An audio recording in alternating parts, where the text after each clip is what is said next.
माझा personal ID आहे हा, सो लाईव्ह नाही, पेड व्हर्जन नाहीये हे.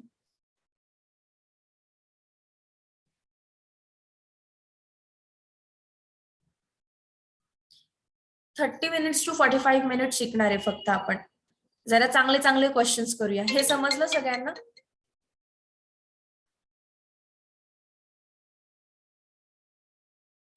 तुम्ही इथेपर्यंतच येऊन थांबला असाल ना सगळेजण?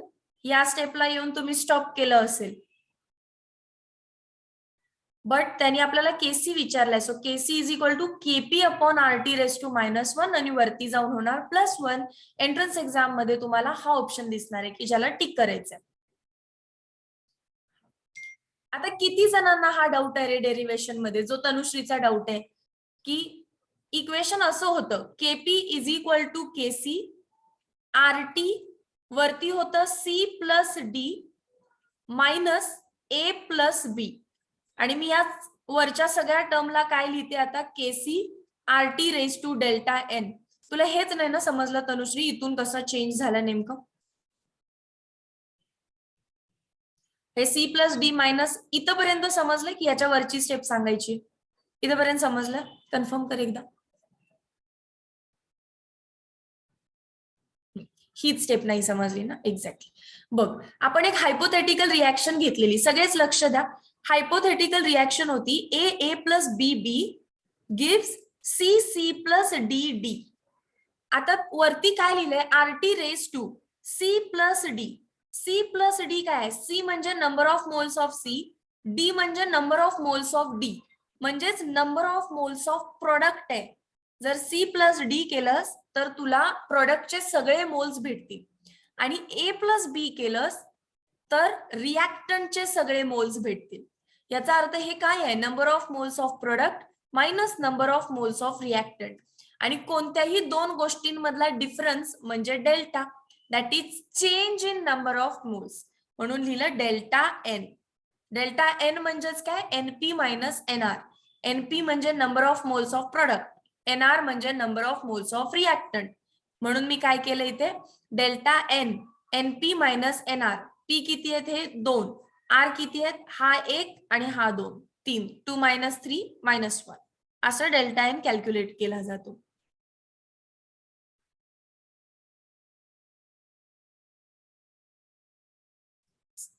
समजलं? ठीक आहे. चला नेक्स्ट एक्झाम्पल घ्या. Question number 2. Same question, find KC. परत तुम्ही केसीस फाइंड करा, रिॲक्शन बदलू आपण. ही रिॲक्शन केली आपण, ठीक आहे. ही नाही केलेली. Cl2 gas plus 2NO gas gives 2NOCl gas.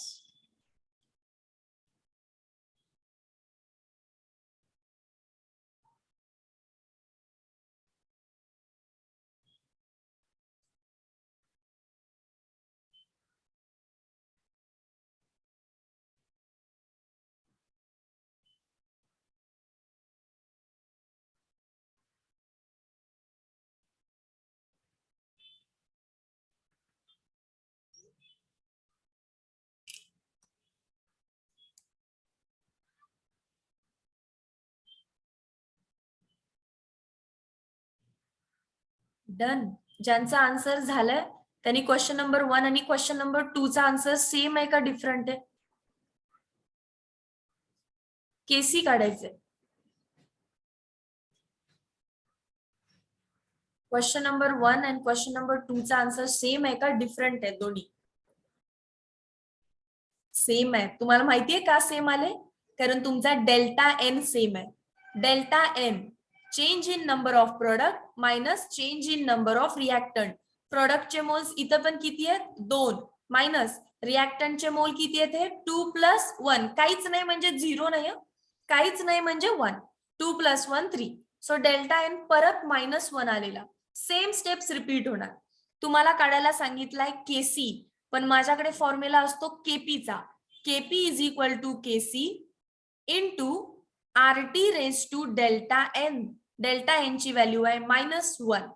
इकडे गेलं काय दिसेल, KC is equal to KP divided by RT raise to -1. वरती गेलं KC is equal to KP into RT raise to +1. So हे इक्वेशन आहे. सो सगळ्यात इम्पॉर्टंट आहे नंबर ऑफ मोल्स मधला चेंज काढता येणं. Change in number of moles काढता येणं. असं कोण आहे का ज्याचा आन्सर रॉंग आलेलं? असं कोण आहे का ज्याला समजलं नाहीये किंवा ज्याचा आन्सर रॉंग आलेलं?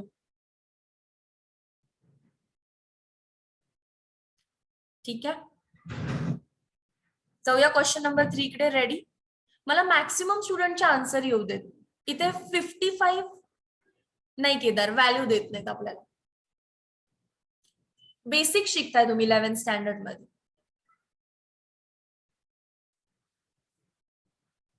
ऍटलिस्ट 25 to 30 काउंट तुम्ही आन्सर द्या. Question number 3. क्वेश्चन नंबर 3 मध्ये तुम्हाला विचारले what is relation between KC and KC dash. KC म्हणजे फॉरवर्ड रिॲक्शनचा इक्विलिब्रियम कॉन्स्टंट, KC डॅश म्हणजे बॅकवर्ड रिॲक्शनचा इक्विलिब्रियम कॉन्स्टंट. दोघांमध्ये काय रिलेशन असतं? आणि ऑप्शन्स आहेत. ऑप्शनची गरज आहे नाही. सांगा answer. Shivraj correct, Kinjal correct, Akhilesh correct, Daksh correct.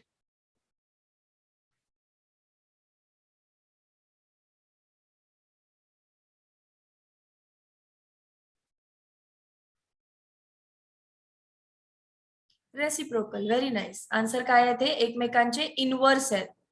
KC is equal to 1 upon KC dash. That is, they are inversely proportional to each other. They are inversely proportional to each other. Question number 4. मी एक reaction देते. Reaction आहे A gas plus B gas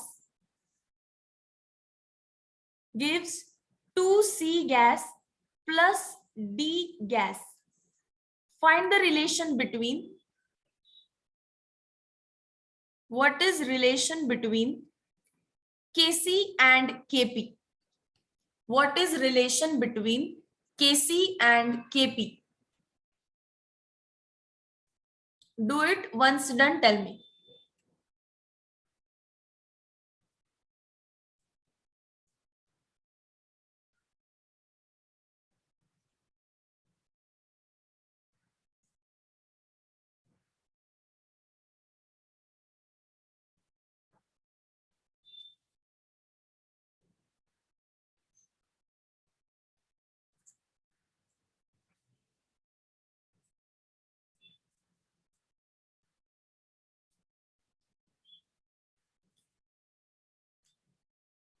correct आहे Akhilesh. Dheeraj correct आहे. बाकी सगळे तुम्ही find करून ठेवा. क्रॉस चेक केल्यानंतर मला मग चॅट सेक्शन मध्ये सांगा करेक्ट की रॉंग.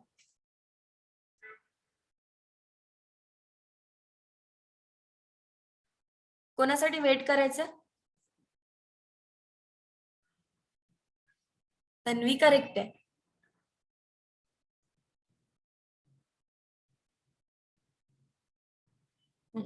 सगळे गॅस दिसत आहेत याचा अर्थ मी केपी काढू शकते. KP is equal to KC RT raise to delta N. Delta N is number of moles of product minus number of moles of reactant.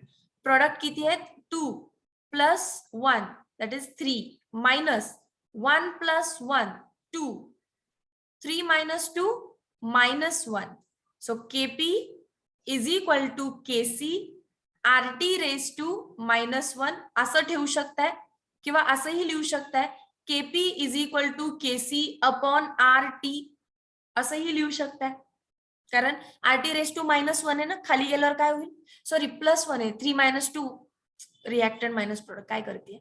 So sorry 3 - 2 1 आहे 1 आहे. सो +1 आहे. तर असंच ठेवू शकताय. असंच ठेवू शकताय आन्सर. हे चेंज करायची पण काही गरज नाही. 1 नाही लिहिलं तरी पण चालेल. Relation between KC and KP. जर तुम्ही KPच्या टर्म मध्ये लिहिलं तर आन्सर चेंज होईल. KCच्या टर्म मध्ये लिहिलं तर कसं दिसेल? KC is equal to KP upon RT. ठीक आहे, करेक्ट होतं.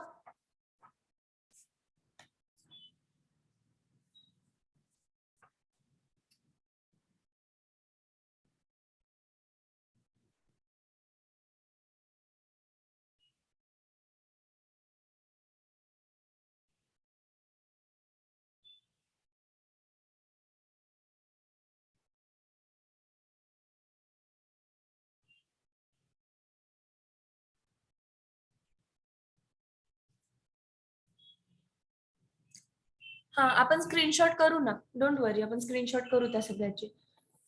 ठीक आहे. Can you define law of mass action? Can you define law of mass action? Learn केले सगळ्यांनी definition? Law of mass action कोणाला म्हणतो रे आपण?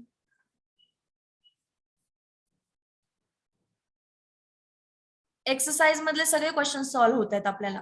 Define law of mass action. Law of mass action is nothing but, याला तुम्ही 12th standard मध्ये जाऊन काय म्हणणार आहे? Rate law, rate equation. Correct, दोन्ही वर्ड्स करेक्ट आहेत. रेट लॉ किंवा आपण काय बोलणार आहे त्याला? Rate equation. मग एक रिॲक्शन देते, त्याचा रेट लॉ लिहा आधी. क्वेश्चन असे आहे, write rate law for hypothetical reaction AA plus BB gives CC plus DD. Write law of mass action. Very nice, Akhilesh.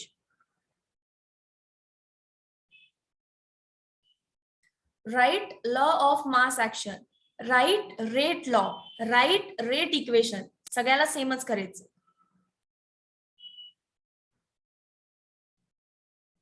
Done. Very nice. लिहा पटपट सगळेजण. क्रॉस चेक करू, त्याच्यानंतर त्याला बघूनच डेफिनेशन पण लर्न करू. Anuja done, Akhilesh done, Shubham done, Tanushree done, Tanvi wrong आहे आन्सर ते. रेट लॉ काय सांगतो? Rate is directly proportional to, Arya done, Daksh very nice. Rate is directly proportional to concentration of reactant. Reactant कोण आहे? ए. मग मॅम रिएक्टंट बी पण आहे, तर मग मल्टिप्लाय करा. ए बी सी डी कोणी असेल तर जेवढे रिएक्टंट आहे तुम्ही तेवढे सगळे मल्टिप्लाय करू शकताय. Raise to its stoichiometry. Stoichiometry कुठे पाठवायची आहे? डोक्यावरती. Therefore, rate is equal to कोण येतं इथे? के. आणि के चं नाव काय आहे रे? What is K called as? What is K called as?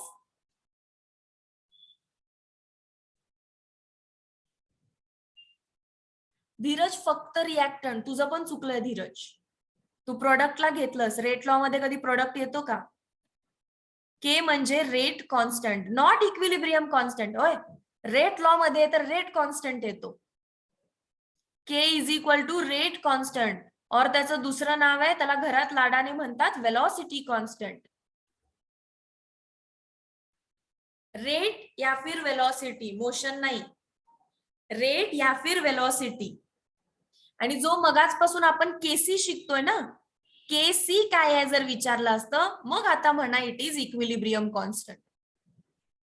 केसी काय आहे? Equilibrium constant. कोणासाठी? सॉलिड आणि लिक्विड साठी. केपी काय आहे? Equilibrium constant. कोणासाठी? For gaseous reactants. समजलं different? KC KP equilibrium constant आहेत, बट के हा रेट कॉन्स्टंट आहे. अँड रेट कसा लिहिला जातो? ज्यांचं चुकलंय त्यांनी बघा. रेट लॉ सांगतो की rate is directly proportional. Rate is directly proportional. कोणाला डायरेक्टली प्रोपोर्शनल आहे तो? To the product of, product म्हणजे multiplication, to the product of concentration of reactant. जेवढे रिएक्टंट आहेत त्या सगळ्या रिएक्टंटच्या कॉन्सन्ट्रेशनला तो डायरेक्टली प्रोपोर्शनल आहे. Raise to some power, raise to some power. आता मी असं म्हणू शकत होते ना, रेज टू स्टाइशोमेट्री. हे वाक्य करेक्ट असतं का बघा. Rate is directly proportional to product of concentration of reactant raise to stoichiometry. हे वाक्य करेक्ट असतं का. ऍब्सोल्युटली करेक्ट आहे, पण फक्त 11th स्टँडर्ड मध्ये, फक्त 11th स्टँडर्ड मध्ये.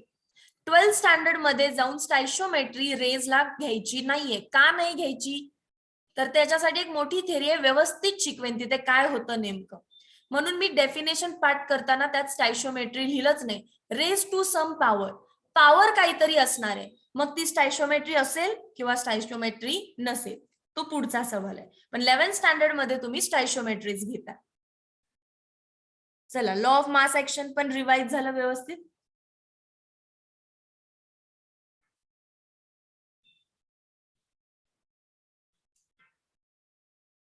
मग आता थोडासा कन्सेप्च्युअल क्वेश्चन विचारते, एक मी लेवल वाढवू आपली.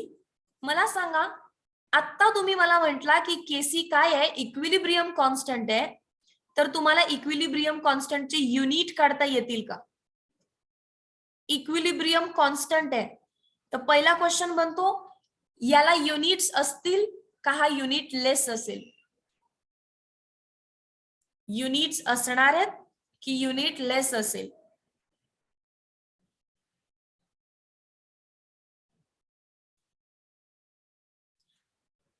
थिंक करा.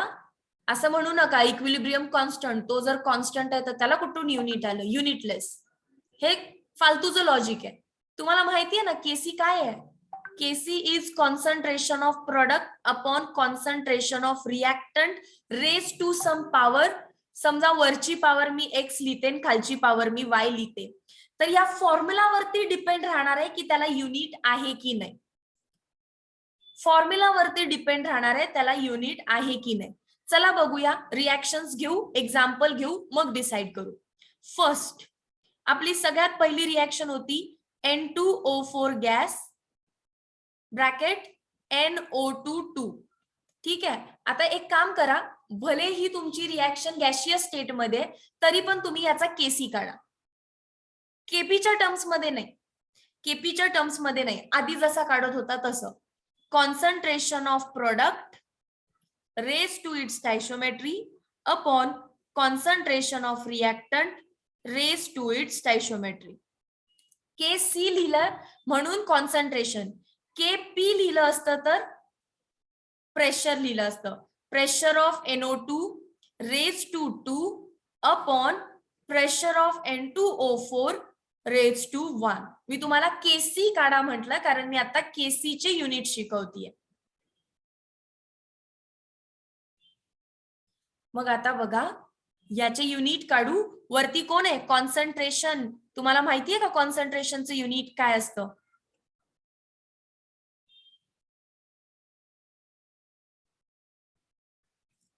हा, मोलार.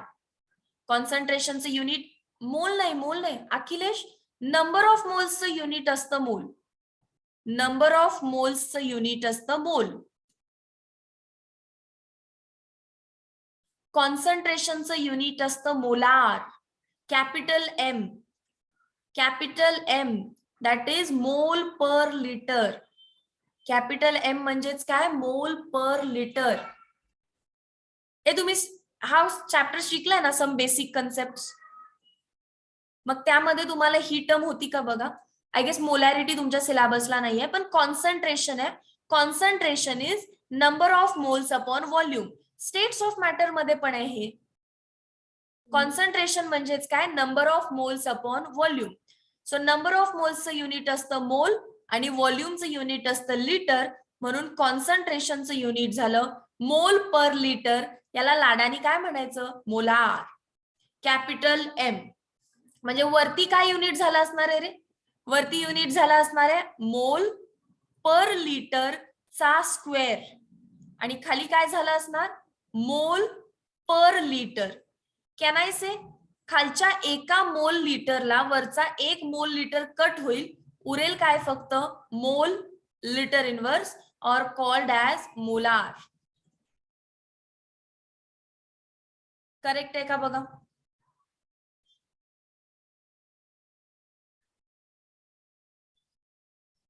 हे कट कसं केलं कळालं ना, स्क्वेअर असेल तर मी 2 वेळा लिहीन, 2 वेळा लिहिण्यापेक्षा वरचंच कट करून टाकलं म्हणजे एकच उरला असं दाखवतीये.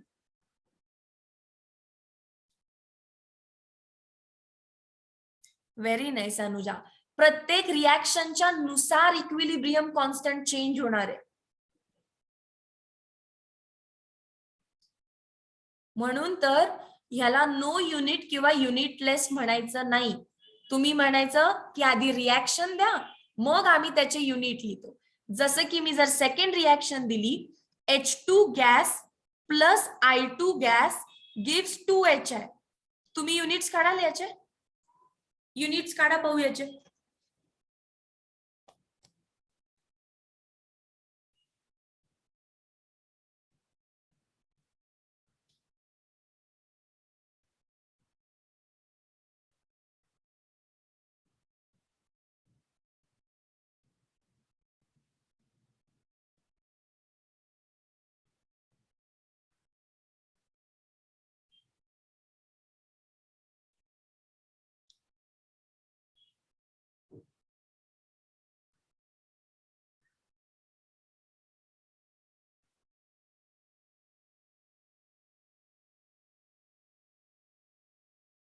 डन.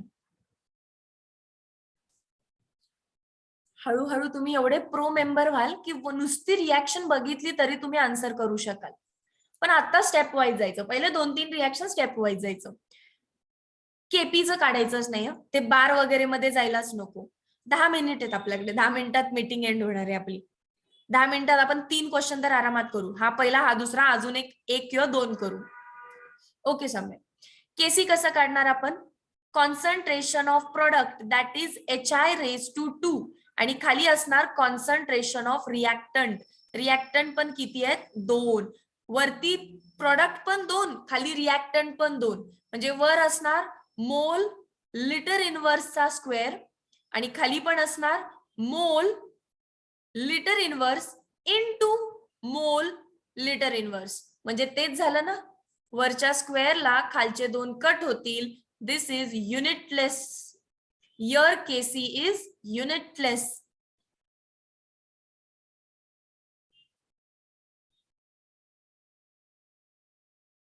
कॉन्सन्ट्रेशनचं युनिट आहे केदार मोल लिटर इनव्हर्स, आणि पॉवर तशाच ठेवायच्या. कॉन्सन्ट्रेशनचं युनिट आहे मोल लिटर इनव्हर्स आणि बाकीचे कट करून टाकले.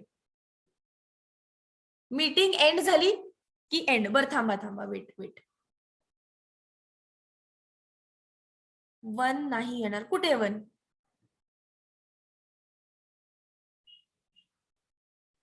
पहिलं स्क्रीनशॉट करा, नाहीतर हे सगळं जायचं.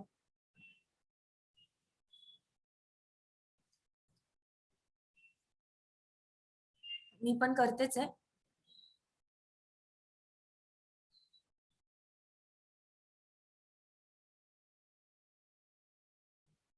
दक्ष, मला तुझा डाऊट नाही कळाला. वेट, मी तुला अनम्यूट करायची परमिशन देते.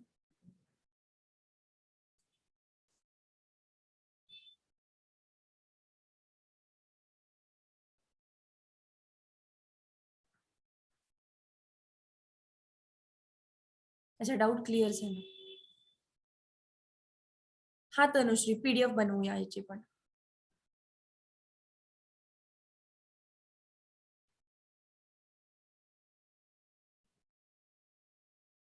ठीक आहे. नेक्स्ट, मी स्क्रीनशॉट्स केलेत, मी ग्रुपला सेंड करते. तुम्ही कोणतरी त्याचा एक PDF बनवाल. अजून कशावर क्वेश्चन विचारू शकते मी?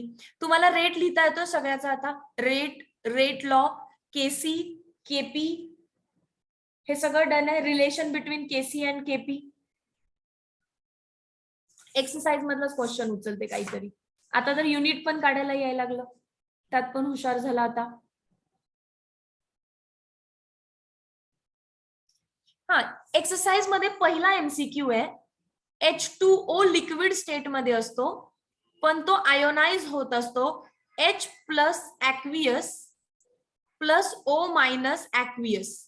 Is this dynamic equilibrium or static equilibrium?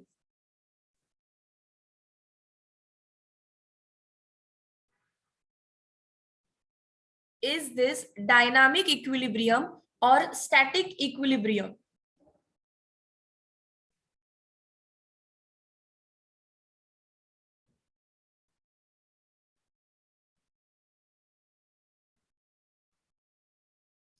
Question कळाला नाहीये? कळाला ना? हे कोणतं इक्विलिब्रियम आहे? लेक्चर नंबर 1 मधला क्वेश्चन आहे. डायनामिक इक्विलिब्रियम आहे की स्टॅटिक इक्विलिब्रियम आहे? तर जर वॉटर H+OH- मध्ये तुटत असेल, तुटतोय म्हणजे चेंज होतोय ना रसिका, काही ना काहीतरी चेंज होतोय, पण तो चेंज परत बॅकवर्ड जातो आणि वॉटर बनतो. जर चेंज होत असेल तर it is called as dynamic equilibrium, static नाही. डायनामिक इक्विलिब्रियम, वॉटर तुटतो परत जुडतो, वॉटर तुटतो परत जुडतो.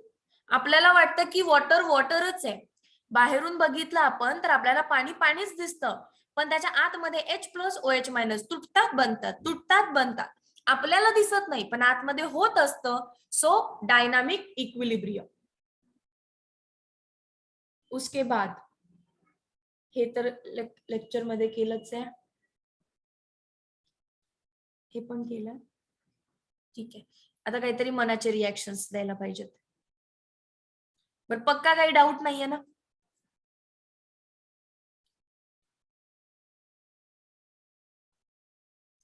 Carbon plus oxygen gives carbon dioxide gas. Carbon solid O2 gas gives CO2.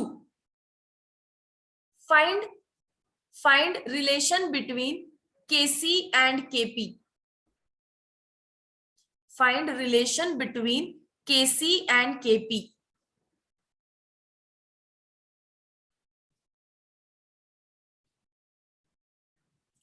या डॉटेड लाईनच्या खाली तुमच्या सगळ्यांचे आन्सर येऊ देत. ननुजा, क्वेश्चन आला तरी तुम्हाला वन चॅलेंजिंग क्वेश्चन द्या, तर याच्यावर आन्सर तुम्हाला क्वेश्चन आल्यावर समजणार पण नाही तो चॅलेंजिंग आहे की नाही. तुम्ही असे प्रो मेंबर आहे ना आता.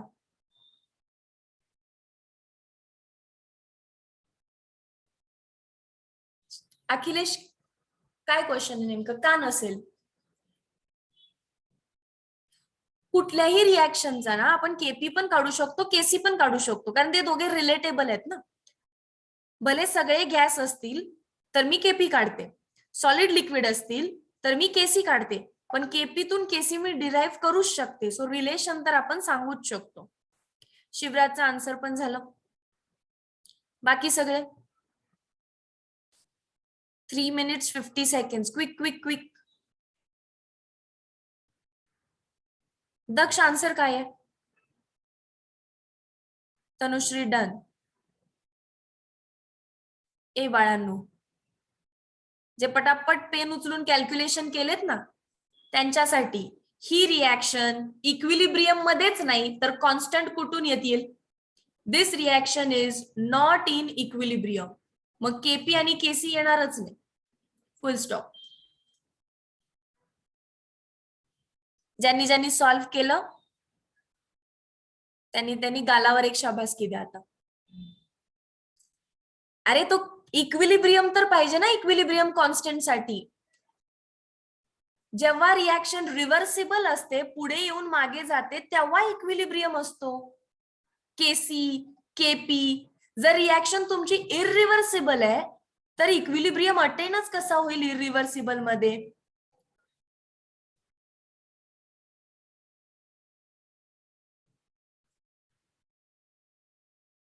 तुम्हीच म्हटलं हटके क्वेश्चन द्या मॅम, हटके क्वेश्चन द्या, दिला. हा, म्हणजे कन्सेप्ट नुसता क्लिअर असून फायदा आहे का आपला? काय क्वेश्चन विचारला याच्याकडे बारीक लक्ष पाहिजे. कन्सेप्ट पाठ असणं हे प्रत्येक स्टुडंटची खासियत आहे. पाठ करायचं तर कोणी पाठ करू शकतं, पण क्वेश्चनला इन डिटेल समजणं की बाबा केसी हा इक्विलिब्रियम कॉन्स्टंट आहे तर रिॲक्शन मध्ये इक्विलिब्रियम तरी पाहिजे, इतक्यापर्यंत तुमचं डिटेल थिंकिंग असलं पाहिजे. Question number 9.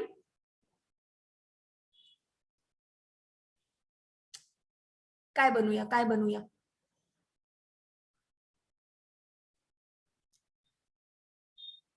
CH4 नको. काय करू शकतो?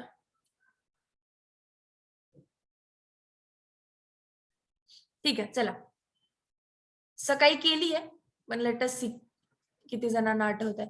H2 + N2 reversibly gives ammonia.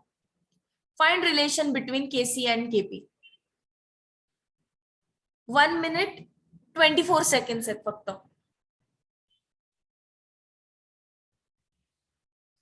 Find relation between Kc and Kp.